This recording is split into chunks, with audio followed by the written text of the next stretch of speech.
ألف لام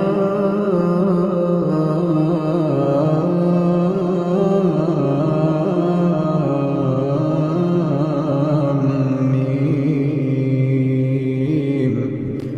الله لا إله إلا هو الحي القيوم نزل عليك الكتاب بالحق مصدقا لما بين يديه وأنزل التوراة والإنجيل